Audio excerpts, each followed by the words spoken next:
Muy bien, vamos a ver ahora las organizaciones y su clasificación. Desde el punto de vista del fin que persiguen, las organizaciones podemos clasificarlas en con ánimo de lucro y sin ánimo de lucro, ¿no? Entonces, la organización con ánimo de lucro, la que persigue un beneficio económico, es la organización empresarial.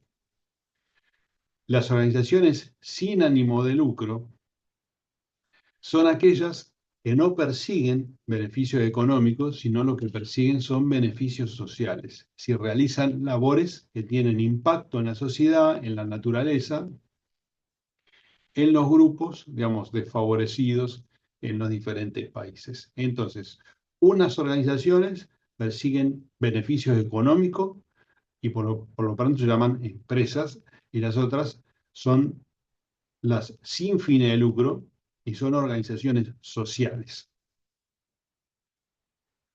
En cuanto al tamaño, podemos tener microempresas, es decir, organizaciones con un máximo de cantidad de empleados. Vamos al final a ver un resumen.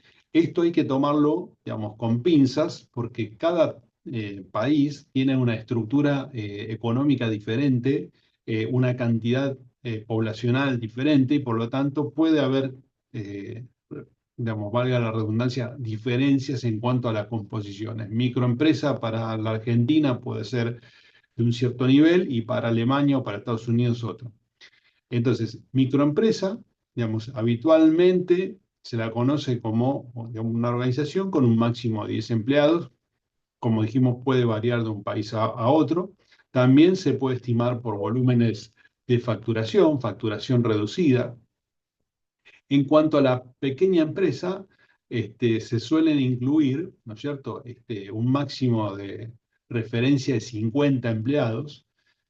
No son tan numerosas como las anteriores, pero es un porcentaje alto, ¿no es cierto? O sea, suelen estar algo más capitalizadas y la facturación de la pequeña empresa es un poco mayor a las anteriores. Después tenemos la mediana empresa, es decir, muchas veces se las conoce como pyme, o sea, se encuadra dentro de pyme. Pyme es pequeña, o sea, la sigla es pequeña y mediana empresa.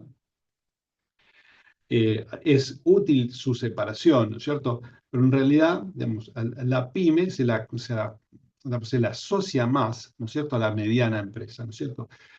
Pueden llegar a tener hasta 250 trabajadores y obviamente, digamos, tienen un volumen mayor de activos fijos. Los activos fijos tienen que ver con las instalaciones, con los rodados, con las maquinarias, con todo lo que tenga que ver su estructura para producir. Y además, la dimensión en el mercado es considerable, al igual que su nivel de facturación, ¿no es cierto? Entonces, muy bien. Después lo que tenemos es básicamente la gran empresa, ¿no?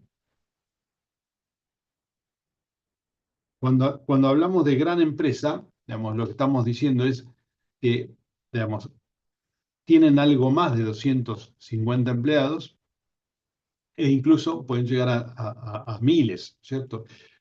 Operan o pueden llegar a operar en diferentes países y muchas veces son conocidas como empresas transnacionales o multinacionales o empresas nacionales grandes de una estructura muy importante que tienen un volumen de facturación muy significativo, así como también su cuota de mercado.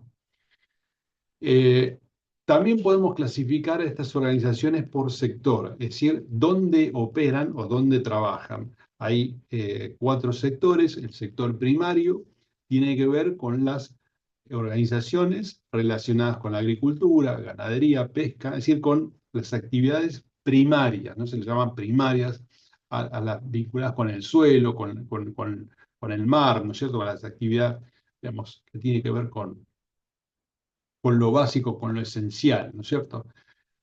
Y relacionada también con el desarrollo de los alimentos, ¿no?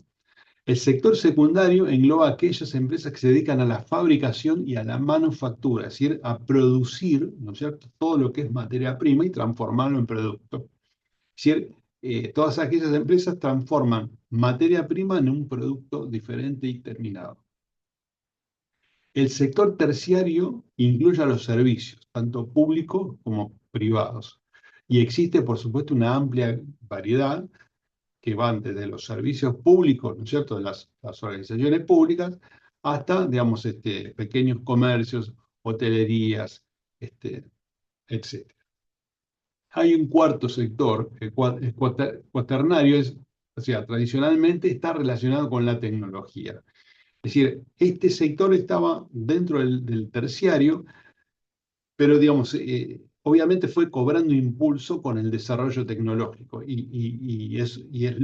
es razonable, ¿no es cierto?, que tenga un sector aparte por el volumen, ¿no es cierto?, que alcanza en términos de facturación, de cantidad de empleos por supuesto, digamos, del nivel, digamos, de desarrollo que tienen hoy las empresas de tecnología que están, digamos, no tan solo en un país, sino que también se diversifican, digamos, y trabajan en diferentes países del mundo. Entonces es lógico que tengan un sector aparte. Cuando hablamos de la forma jurídica, nosotros podemos decir que hay personas físicas autónomos, ¿no es cierto?, en diferentes países que tienen, digamos, relación con lo que es el trabajo individual, ¿no es cierto? O sea, la- es aquella persona que arriesga su propio patrimonio con un pequeño grupo de bienes, ¿no es cierto?, a su alcance y realizan cierta producción. Eh, no obstante, recordemos siempre la idea de que las organizaciones, en su clasificación tradicional, muchas veces habla de la conformación de dos o más personas, ¿no? Sin embargo, digamos, también hay o existe la posibilidad de definir actividad empresarial, actividad comercial, de forma autónoma y a nivel individual, ¿no? Eh, existe también, digamos, las sociedades de responsabilidad limitada o las anónimas. Estas tienen, o sea, la variante básicamente es que los socios que conforman estas sociedades responden por el capital invertido. Existen sociedades unipersonales también. Hay otras de tipo cooperativas y las comanditarias, en donde los socios responden con su patrimonio y pueden ser trabajadores, ¿no? En el caso de las cooperativas o socios y trabajadores, las comanditarias. Si son todas organizaciones vinculadas del tipo social, las cooperativas, por ejemplo, no persiguen fines de lucro, ¿no es cierto?, sino que el objetivo es estabilizar su presupuesto. Eh, Respecto a las organizaciones sin ánimo de lucro o gubernamentales, podemos encontrar también a las asociaciones o fundaciones, en donde se necesitan, digamos, una cantidad de miembros y una dotación económica inicial. También se las asocia a los partidos políticos, los clubes, organizaciones gubernamentales propiamente dichas. Es decir, que dentro de las organizaciones sin fines de lucro tenemos una variedad muy importante, son asociaciones, sociedades civiles, ¿cierto?, que cumplen funciones sociales, tienen objetivos sociales este, y no persiguen beneficios económicos como si las que conocemos como empresas, sociedades de responsabilidad limitada, sociedades anónimas. Entonces, vamos a ver cuatro tipos de organizaciones: las empresas, los organismos públicos, las organizaciones de la sociedad civil y las cooperativas. ¿Sí? Vamos a hacer una enunciación de cada una. Cuando hablamos de empresa, digamos, empresa, emprendimiento, se asocia al desarrollo de un proyecto o de una acción. Es decir, de alguna forma, cuando hablamos de empresa, de empresario, de emprendimiento, estamos diciendo que estas organizaciones están asumiendo un riesgo. Es decir, se pueden fundir, pueden quebrar, es decir, pueden desaparecer. Entonces, se requiere una o varias personas que inviertan capital. Cuando hablamos de organizaciones no gubernamentales ONG, organizaciones del tercer sector, como pueden ser, por ejemplo, las mutuales, ¿cierto? O organizaciones de la sociedad civil, son organizaciones que forman parte de un sistema social. Y de alguna manera, digamos, no son empresas, ni forman parte del Estado, pero sí son organizaciones privadas y son voluntarias. Ya mencionamos también, ¿no es cierto?, clubes, fundaciones, sociedades de beneficencia, comedores, ¿no es cierto?, mutuales, como dijimos. Entonces, actúan dentro de un sector y, por supuesto, tienen un fin social importante, que es un poco equilibrar digamos, lo que es el sistema económico, ¿no es cierto?, a nivel mundial, equilibrar un poco, ¿no es cierto?, las consecuencias, ¿no es cierto?, del mundo competitivo.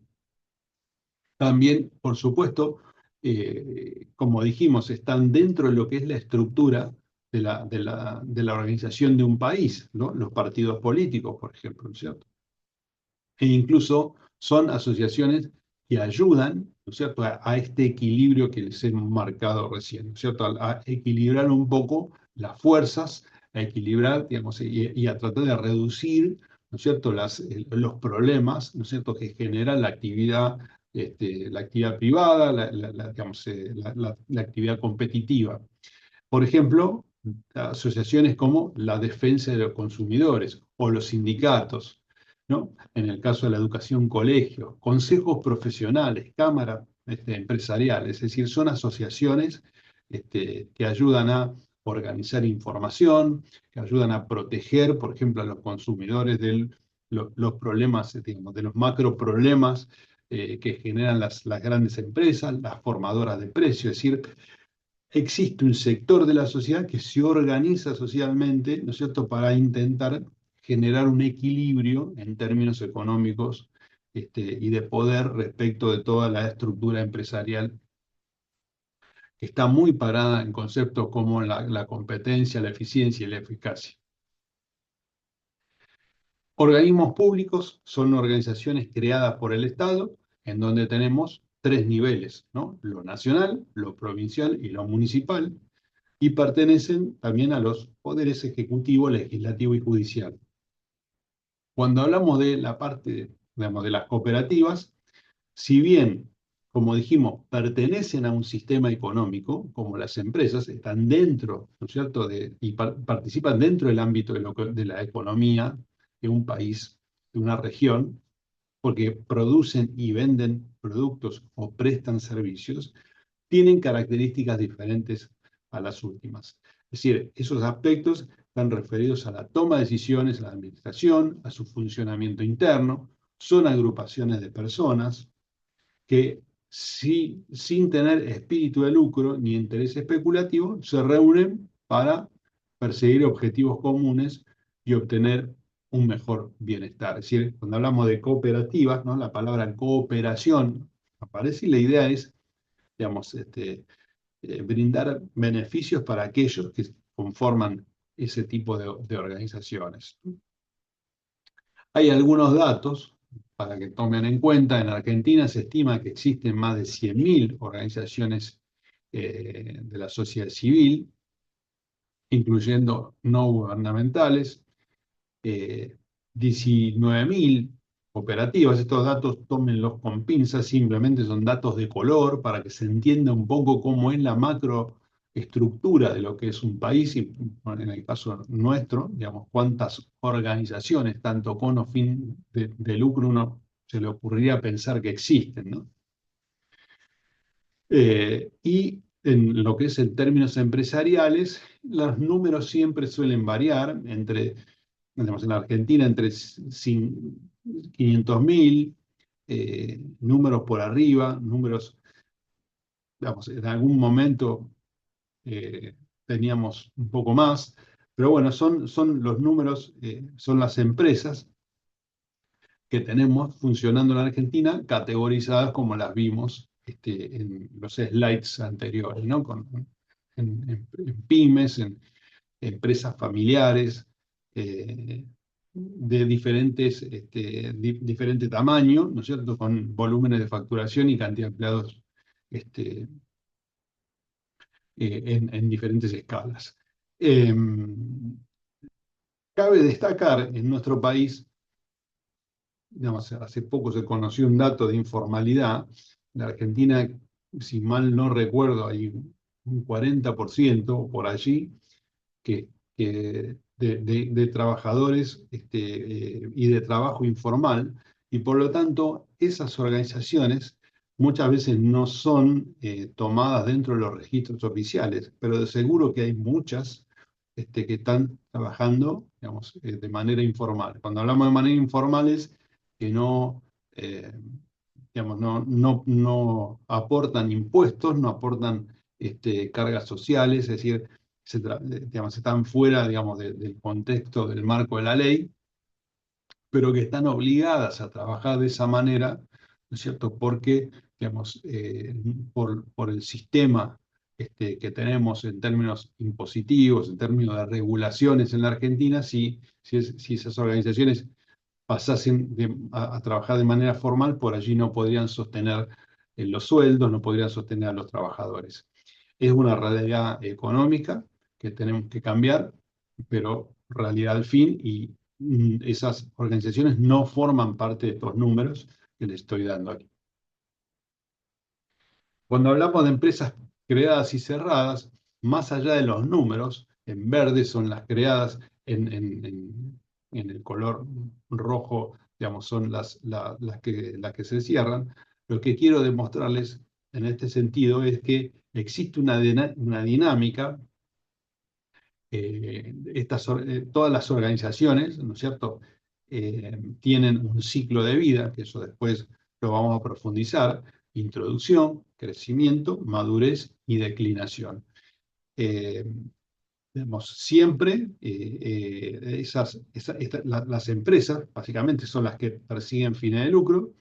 Dijimos nosotros, importa un riesgo, el riesgo empresarial. Es decir, hay que competir en el mercado, hay que producir bienes y servicios, y hay que buscar beneficios económicos. Las empresas que no alcanzan beneficios económicos en cualquiera de los sectores, en el comercio, en la salud, en cualquier área, ¿no es cierto?, en el aspecto privado, que no alcanzan a desarrollarse, que no alcanzan un tamaño a nivel facturación y que no pueden sostener sus gastos, pueden llegar a cerrar. Y eso es lo que estamos viendo en esta imagen debajo en color rojo, y otras que se van creando, ¿no?, producto de la asociación de capital, la asociación de personas con ideas, con necesidades de desarrollar algún negocio, o de creer que eso puede ser la fuente de vida y digamos, de desarrollo hacia el futuro. También, por supuesto, se crean y se cierran organizaciones públicas, tanto en el marco de lo nacional, lo provincial o municipales, y son decisiones, por supuesto, de los gobiernos provinciales, nacionales y municipales. Hay un ranking que yo les muestro solo como nota de color, y a los efectos de que se tomen en cuenta que las organizaciones se miden, ¿no? De alguna forma hay organizaciones que miden el resultado, la performance de las organizaciones, que las clasifican con diferentes parámetros o criterios. Por ejemplo, las mejores organizaciones para viajar, ¿no es cierto?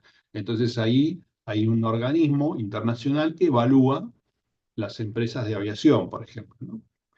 En este caso hay un organismo, hay un ranking que clasifica las 25 mejores empresas para trabajar en el mundo. ¿Y cuáles son los criterios, ¿no es cierto?, por los cuales se distinguen? Bueno, por la cultura organizacional, el compromiso con la diversidad, con la equidad, la inclusión, el enfoque de bienestar de los empleados. Entonces, hay una cantidad de parámetros, ¿cierto?, que se ponen en juego para hacer una evaluación y definir cuáles son las mejores empresas del mundo para trabajar, ¿no? Donde los empleados se sienten más contenidos, y pueden desarrollar, digamos, su camino hacia el crecimiento personal y profesional. Entonces, este es un ranking, ¿no es cierto? Reitero, es anecdótico, solo para que lo tomen en cuenta. También lo tenemos en Argentina. Este, hay organismos, como dije, que también evalúan en la Argentina. En este caso, ¿no es cierto? Tenemos el ejemplo de empresas con más de 1.000 empleados. Por supuesto que estos rankings se analizan y pueden variar, ¿no es cierto? Sus resultados pueden variar, pueden algunas estar en alguna posición, variar de posición, pero en general, reitero, los objetivos, digamos, de la evaluación están vinculados con el ambiente de confianza, respeto, desarrollo profesional que pueden tener los empleados dentro de las organizaciones. Cuando hablamos de las organizaciones y su entorno global, su contexto, tenemos que definir qué es un ambiente eh, organizacional, ¿no? Entonces, ¿qué es un ambiente? O sea, ¿cómo podemos definir el ambiente que rodea a las organizaciones? Eh, Algunos autores, Chavenato, por ejemplo, dice que el ambiente es todo lo que rodea externamente a la organización, ¿no?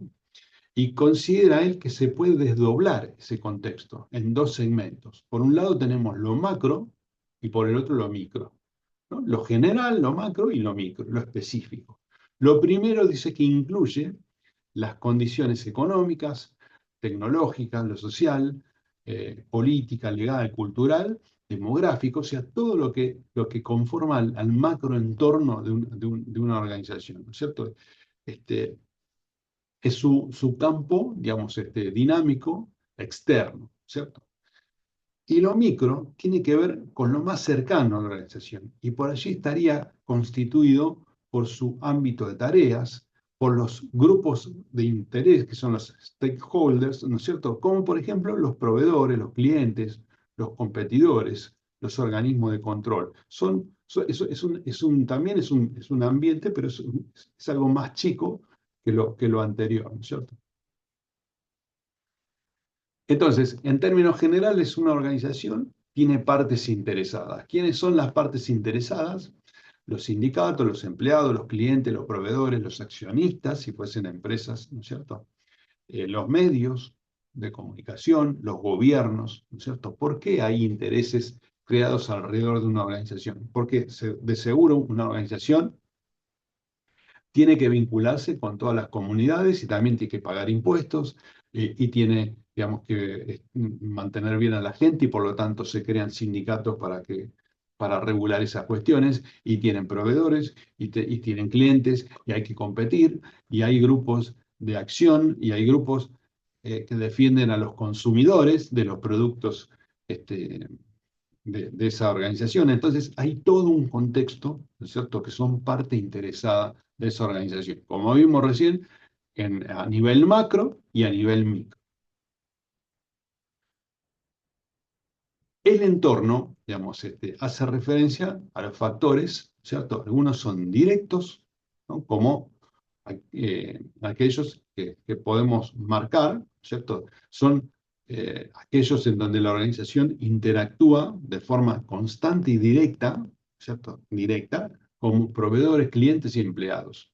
O indirectos, factores más amplios como la economía, la política, la legislación, ¿no? O sea, entiéndase que estamos hablando de los entornos, de los ambientes, ¿no es cierto? Entonces, en forma directa, ¿con quién interactúa la empresa? Y bueno, tiene un ciclo, digamos, tiene un círculo selectivo, ¿no es cierto?, de relaciones, en donde entra todo lo que tiene que ver con la cadena de valor, ¿no? La cadena de valor es todos los procesos que hace una compañía para terminar de entregar productos o servicios a los mercados o a los consumidores o productos y servicios a los usuarios finales. Entonces, para eso tiene que vincularse con proveedores, clientes, empleados. Pero después hay otros indirectos, ¿no? Si pago impuestos, ¿con quién me vinculo? Con los estados nacionales. Si pago tasas, con los estados municipales. Si pago impuestos, con los estados nacionales. Entonces, siempre hay un vínculo y cómo se vincula digamos, cómo se relaciona el entorno organizacional con la política o con la legislación. Bueno, porque las leyes muchas veces regulan su funcionamiento, regulan que no haya problemas ecológicos, eh, digamos, regulan los lugares donde pueden estar y asentarse una empresa y donde no. Por ejemplo, en las ciudades posiblemente puedan funcionar empresas de servicios, pero no así de producción. Entonces, todas esas cuestiones, esas regulaciones, tienen que ver con su entorno, ¿no es cierto? Y con lo que decimos aquí, entorno indirecto. El ecosistema, entonces, es algo más amplio, como dijimos, considera a la organización no como una entidad aislada, sino como parte de un conjunto de organizaciones, porque una organización no está sola, ¿no es cierto? Sino que hay otras organizaciones que pueden conformar una industria, pueden conformar un mercado, ¿no es cierto? Y hay actores que interactúan dentro de un sistema, como dijimos, mucho más grande. Y organizaciones que también se crean, como dijimos, para generar ese contrapeso de estas organizaciones, ¿no?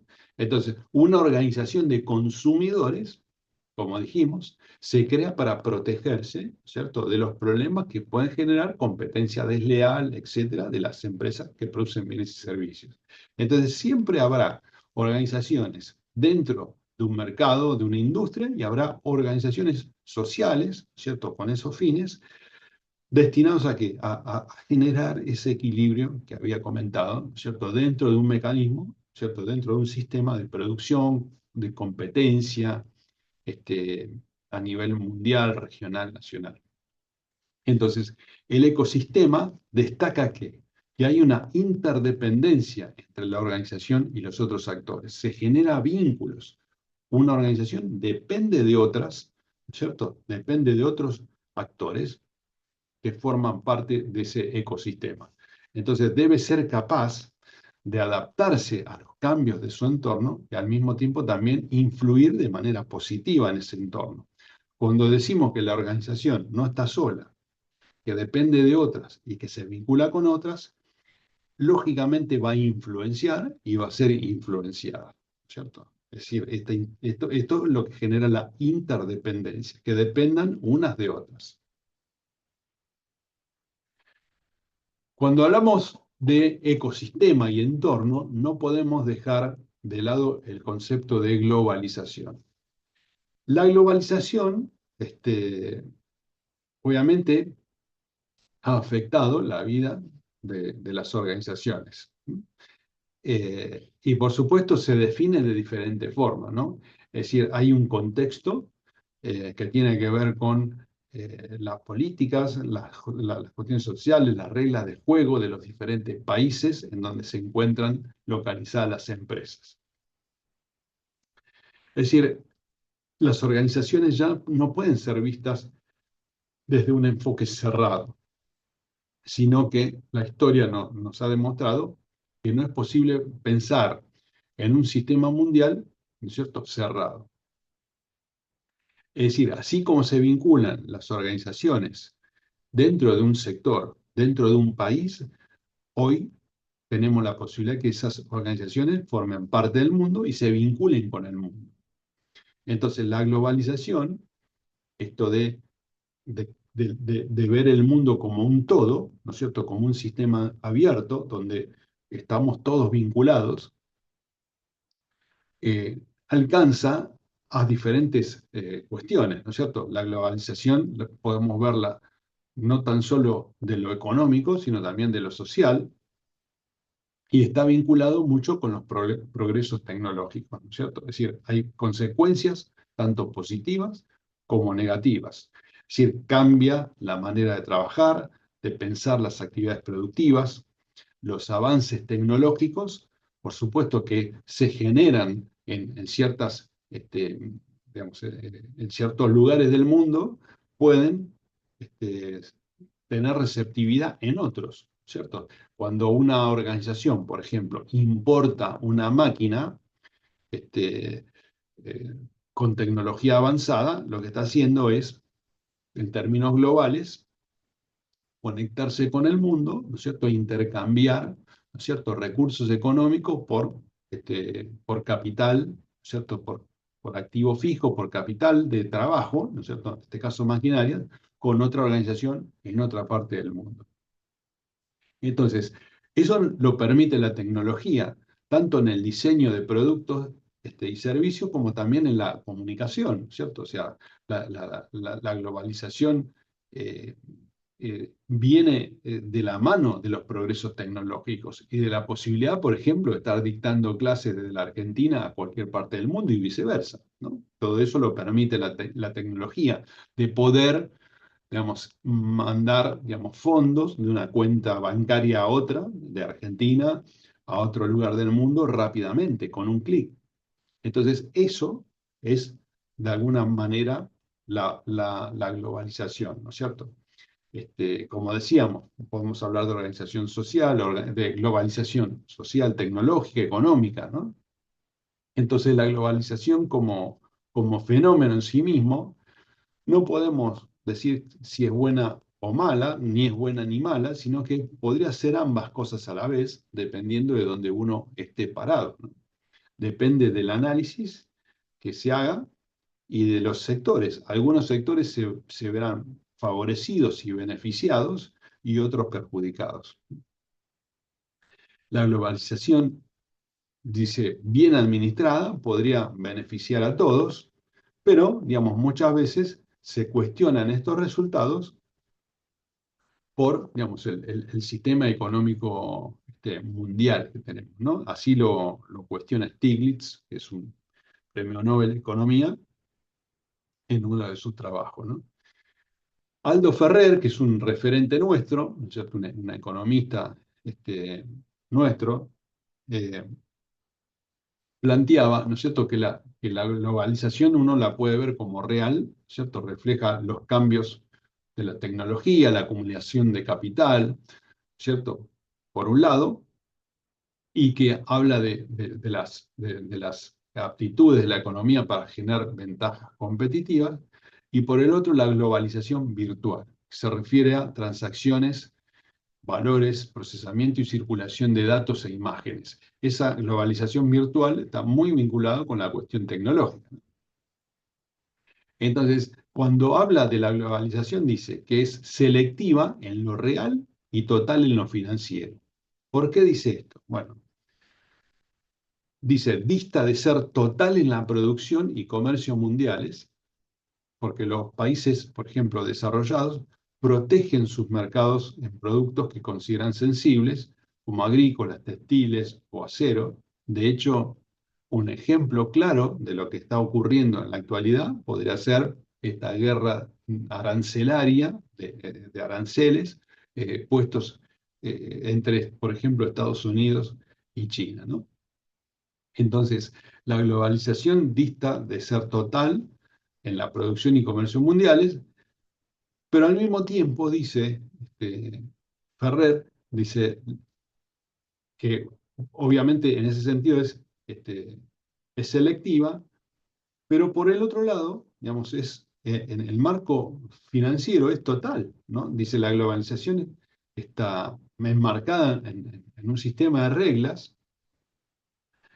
eh, en la producción y el comercio es parcial y selectiva, pero en la parte financiera es prácticamente total, ¿no? Porque existe un efecto, en efecto, un mercado financiero que es de escala planetaria, donde el dinero circula libremente y sin restricciones. Esto que les decía recién, ¿no? De poder comprar, digamos, acciones, bonos, de poder mandar transferencias, de poder vincularnos con diferentes países del mundo, ¿no es cierto? Y que el dinero viaje libremente y sin restricciones. Bueno, ese intercambio, ¿no es cierto? Ese intercambio este, es, de acuerdo a la visión de Ferrer, dice, libre y sin restricciones. Entonces, ya hablamos un poco de cómo son las organizaciones, de cómo las podemos clasificar, hablamos de la globalización, que es su macroentorno, ¿no es cierto? Y ahora nos toca trabajar sobre los stakeholders, que son los grupos de interés. Eh, los grupos de interés son las personas o grupos que tienen interés directo e indirecto en las actividades y en las decisiones de una organización. Entonces, los podemos clasificar en internos y externos. Los internos, bueno, podemos mencionar a quién. ¿Quiénes son los interesados internos de una organización, ¿no? Entonces podríamos decir que son los empleados, ¿eh? Trabajan dentro, forman parte de esa organización, y obviamente cuál es su objetivo, ¿no es cierto? No, cumplir un rol, cobrar un ingreso, ¿no es cierto? Un sueldo, poder desarrollarse profesionalmente, o sea, hay intereses en ese sentido. Los accionistas, ¿cierto? Que son aquellos que participan financieramente en la organización, compran las acciones y quieren que cobrar un dividendo, quieren cobrar un beneficio por estar aportándole capital a las organizaciones. Están los directivos, los gerentes, las personas que toman decisiones. ¿Cuál es el fin? También, por supuesto, que son empleados de la empresa, ¿no? Por supuesto que también quieren ganar su dinero y tener un desarrollo profesional, pero están bien muy comprometidos en cumplir con los objetivos de la empresa, ¿cierto? Y después tenemos los externos. Los externos, como ya mencionamos, podrían estar los clientes, los que compran los bienes y servicios que produce la empresa, los proveedores, los que nos surten de materia prima y materiales para la cadena de valor, para producir los bienes y servicios, los gobiernos, muy interesados, por supuesto, en cobrar intereses, en marcar qué pueden hacer y qué no pueden hacer en términos de regulaciones, los competidores, están mirando qué es lo que hace la empresa, con qué precio sale al mercado, qué tipo de producto, ¿no? La comunidad y la sociedad, expectantes sobre qué nuevos productos y servicios tienen para ofrecernos, ¿cierto? Es decir, de alguna manera, estos son los grupos de interés tanto internos como externos en términos generales eh, de una organización. Y hay un tema que vamos a tratar finalmente que tiene que ver con la responsabilidad social empresaria. Porque nosotros habíamos definido que las organizaciones son con o sin fines de lucro, ¿no es cierto? Y hablamos que las organizaciones que persiguen el lucro persiguen un beneficio económico y que las sociales realmente persiguen fines sociales. Sin embargo, digamos, persigan o no eh, digamos, el lucro, beneficios económicos, todas las organizaciones, todas, eh, con y sin fin de lucro, tienen una responsabilidad social. Entonces, le agregamos el término empresarial cuando hablamos de las empresas, pero todas las organizaciones con y sin fines de lucro tienen responsabilidades sociales, ¿no? Es decir, ¿y cuáles son esas responsabilidades sociales? ¿Eh? Bueno, eso tiene que ver con algunas cuestiones que vamos a desarrollar y que vamos a profundizar un poco más adelante en la materia. Entonces, la responsabilidad hace a un conjunto de principios éticos, sociales, ambientales, que tienen que guiar las decisiones y acciones de una organización, tengan o no fin de lucro, ¿sí? Persigan o no beneficios económicos. Esas responsabilidades tienen que ver con lo corporativo, ¿no? Digamos, las empresas asumen responsabilidad frente a problemas sociales, ambientales, económicos e incluyen prácticas, ¿no? Como la sostenibilidad ambiental. Por ejemplo, reducir la huella de carbono, gestionar los recursos de la naturaleza de manera responsable, preservar el medio ambiente. Y responsabilidad social, digamos, invertir en la comunidad, promover la equidad, apoyar programas educativos de salud, y garantizar buenas condiciones laborales. Esto tiene sentido si nosotros decimos que la organización no es un sistema cerrado, sino que es un sistema abierto. Entonces tiene mucho sentido, cobra mucho sentido que las organizaciones practiquen la responsabilidad social. ¿Por qué? Porque los empleados, los operarios, los obreros, los gerentes, vienen de la comunidad, vienen de la sociedad. O sea, una organización se nutre de su contexto. ¿Cierto? Entonces es importante que ese contexto esté sano y tenga las mejores condiciones posibles. ¿No es cierto? Es decir, un empleado mejor formado, más educado, mejor nutrido, etcétera, una persona que va a rendir mucho mejor en una organización, ¿no es cierto? Entonces, si yo contamino el medio ambiente, ¿no es cierto? Con la producción que yo hago, imaginen una mina, ¿no es cierto? Una mina de lo que sea, ¿no? Si producto de sus actividades contamina, ¿no es cierto? El agua, digamos, es decir, todos esos residuos, esos problemas generan problemas de salud en la población, ¿no es cierto? Entonces, es muy importante que las organizaciones realicen su actividad, ¿cierto? De manera responsable, ¿no? Preservando el medio ambiente, cuidando a las personas. Y por supuesto también hay una ética empresarial, el cumplimiento de la normativa y la legalidad y la gobernanza, ¿no? Cuando hablamos de ética, referimos a la práctica de hacer negocios de manera ética y honesta, promoviendo transparencia, justicia, respeto de los derechos humanos y laborales. ¿Esto a qué nos referimos? Y que el empresario, digamos, puede desarrollar una tarea, pero por ejemplo tiene que pagar los sueldos en blanco, es decir, tiene que pagar los impuestos. Entonces, es una cuestión ética, ¿no? A veces, en países como los nuestros, hay organizaciones que se ven forzadas a trabajar en la clandestinidad por una cuestión de esa estructura, ¿no es cierto?, económico-financiera, sobredimensionada. Pero lo cierto es que una organización tiene que tender, ¿cierto?, a la justicia, a la ética, a hacer las cosas de manera ética, de manera transparente y respetando los derechos humanos y laborales de aquellos empleados y trabajadores que conforman su plantel, ¿no?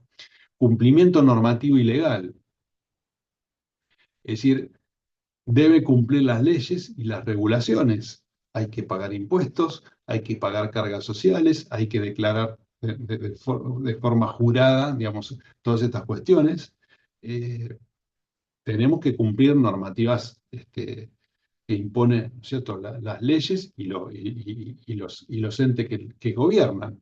La gobernanza corporativa tiene que garantizar una gestión transparente y responsable a nivel directivo. Esto tiene que ver también con las prácticas internas, ¿no? No puede haber personas, por ejemplo, que roben dinero de la caja o que cobren una factura y se guarden el dinero, ¿no es cierto? Por ejemplo, ¿no? O sea, o que se tomen del inventario producto y servicio y se lo lleven. Es decir, hay unas cuestiones que tienen que ver con la transparencia y la responsabilidad en términos directivos y en términos de las prácticas que protejan los intereses a los accionistas y a toda la comunidad, ¿no es cierto? O sea, esto tiene que ver interno internamente y externamente, ¿no? No puedo producir, ¿no es cierto? Por ejemplo, alimentos contaminados. Si todas estas cuestiones hacen a la responsabilidad social, empresarial, responsabilidad social que aplica a cualquier organización, persiga o no fines de lucro.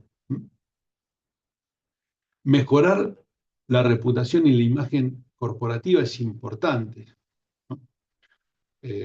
Sostenerse a largo plazo en una organización también es importante. Cumplir expectativas sociales, ¿eh? Más allá de los resultados financieros, es importante. Entonces, la responsabilidad organizacional es importante. Cuando alguien dice, ¿por qué hay que invertir en responsabilidad social en las organizaciones, ¿no? Porque mejora la reputación, porque mejora la imagen de una organización, de una empresa, ¿no? Es decir, las personas, y sobre todo los jóvenes, respetan mucho que las organizaciones no contaminen el medio ambiente con lo que hacen, por ejemplo, ¿no? Entonces, es muy importante la reputación, la imagen corporativa. Y por supuesto también generar prácticas sostenibles para operar de manera eficiente, reducir riesgos, asegurar la sostenibilidad en el largo plazo. Reducir riesgos hacia adentro y hacia afuera. Hacia afuera, lo contaminante, eh, la calidad de los productos y servicios, ¿no es cierto? O sea, y hacia adentro lo mismo. Por ejemplo, operarios que trabajen en altura y no tengan arneses, no tengan cascos, no tengan seguro de vida. O sea, entonces, digamos, el cumplimiento de la responsabilidad social es hacia adentro y también hacia afuera.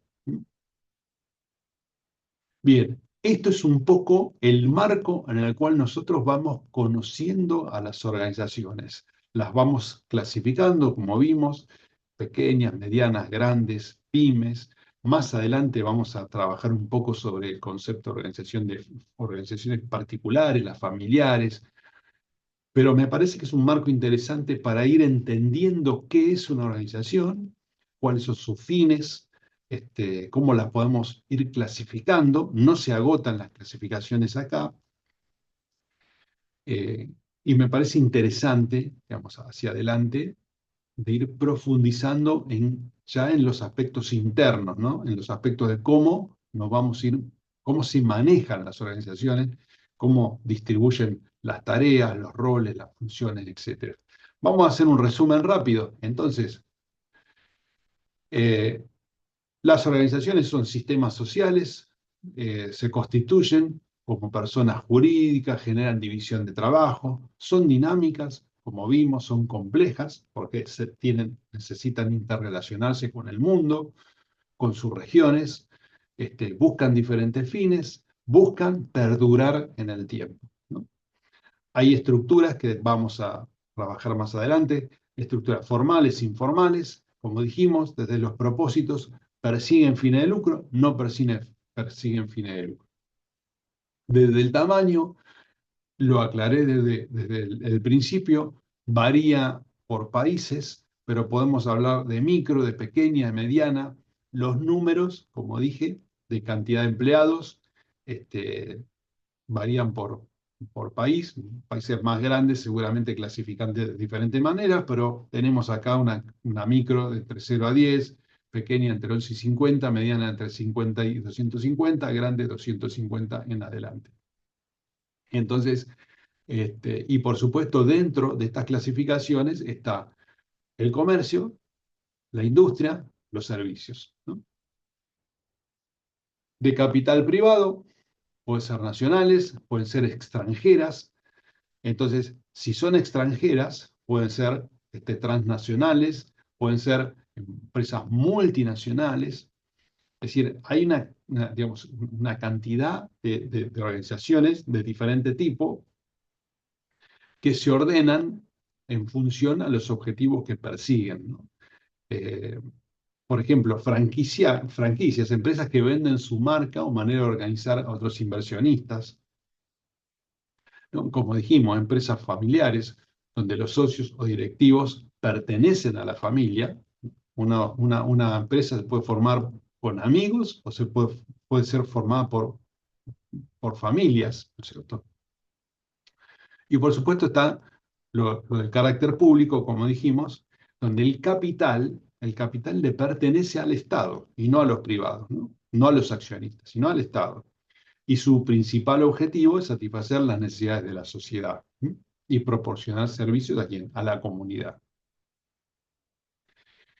En el comercio global, dijimos, podemos encontrar alianzas comerciales, tratados comerciales, a partir de o a través de organismos internacionales como la Organización Mundial de Comercio.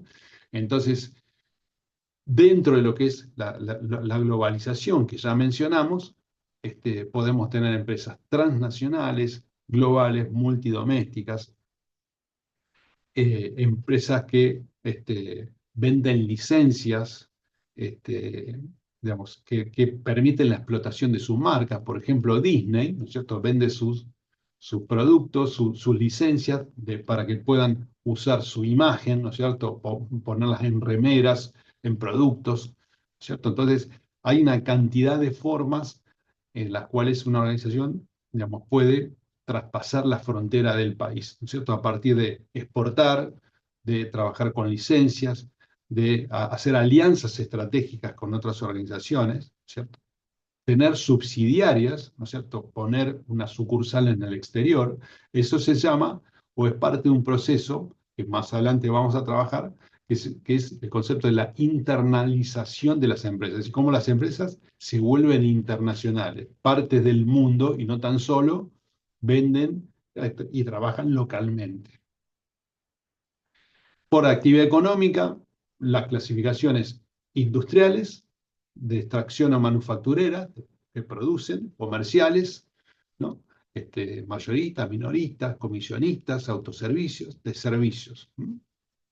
Y por supuesto, por régimen jurídico, ya lo habíamos hablado, de que tenemos sociedades que pueden ser patronatos, cooperativas, sociedades anónimas, sociedades de responsabilidad limitada, sociedades civiles, ¿no es cierto?